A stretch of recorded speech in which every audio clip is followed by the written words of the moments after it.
So you have a hunch that a girl has a crush on you, but Wallowa vibes can sometimes be hard to spot. Here's how to tell if she thinks of you as more than just a friend. First, pay close attention to her body language. If she scooches closer into your personal bubble, leans in when you talk, or accidentally brushes your shoulder while walking, this isn't merely a coincidence.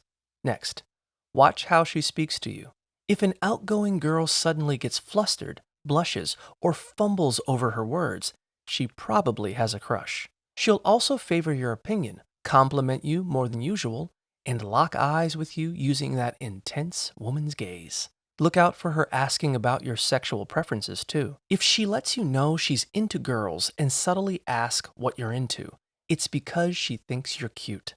Finally, if she asks to hang out a lot, even if she doesn't directly call it a date, she's biting the bullet and going for it.